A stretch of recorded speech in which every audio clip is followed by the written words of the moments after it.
Hello world, welcome to Nucreation podcast. In this episode, I want to address the current hot topic of Hamas and Israel at war.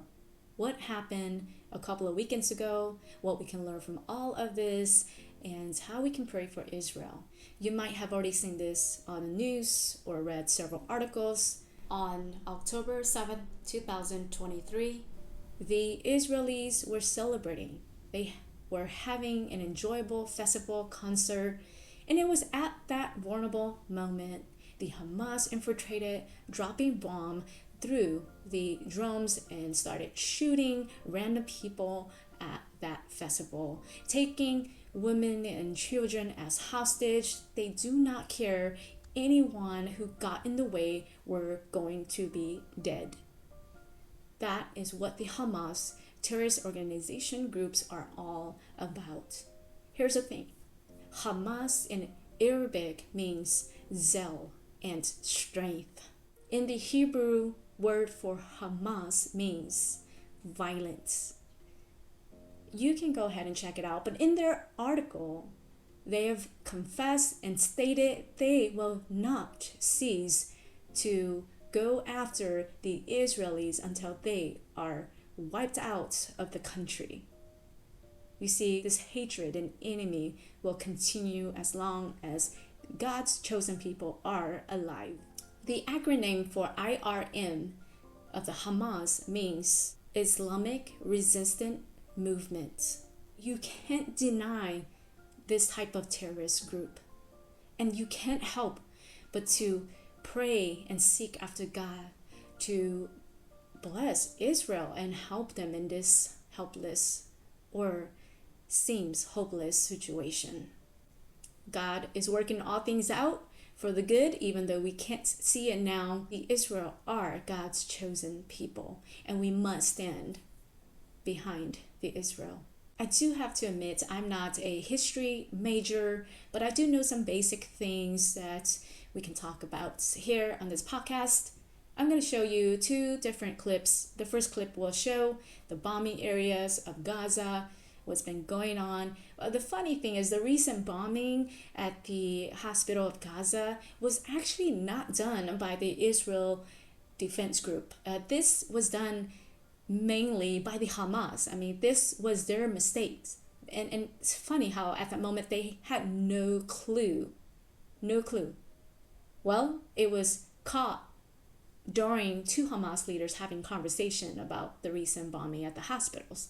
I'm going to show you that clip as well. We're going to have video and photographic evidence very shortly of what really happened at this hospital, this horrible incident at this hospital in Gaza City. Well, lo and behold, we have it. We've got the video, we've got the pictures, and then some. We also have audio released by the Israel Defense Forces today of Hamas terrorists conversing among each other and explaining what really happened. It was a misfire, folks, not by Israel.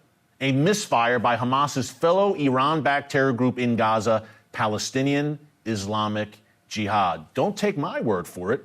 Let's listen to what these two Hamas terrorists had to say about the bombing of this hospital yesterday. Take a look. بقول لك أول مرة بنشوف الصاروخ زي هيك والشظايا هذه فبقول لك تبع الجهاد الصواريخ الجهاد الإسلامي هاي. ايه فهم بقول لك عون الجهاد الإسلامي. انه من عندنا هذا شكله من عندنا مين اللي بيقول هيك؟ بيحكوا إنه الشظايا تبعت الصاروخ إنه شظايا محلية مش زي شظايا ايش بتقول؟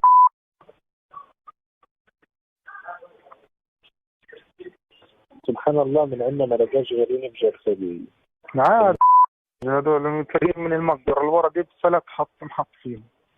ايش اصدر بتلاقيهم طالعين من المقبرة الورا المستشفى المعمداني دي اللي هو فسه ونزل عندهم. هو في مقبرة وراه؟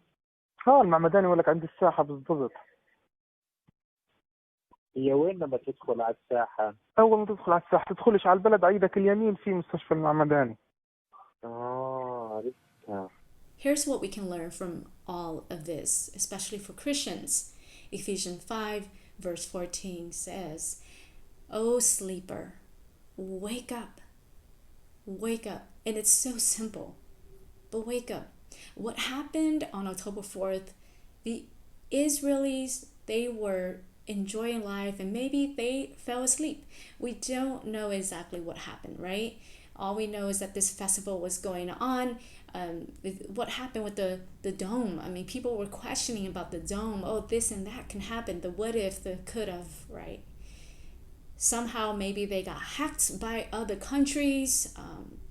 The thing is that it happened. The Israeli got bombed, and there was none at that moment to defend them. So we must pray for Israeli, but we must, as Christians, be on guard.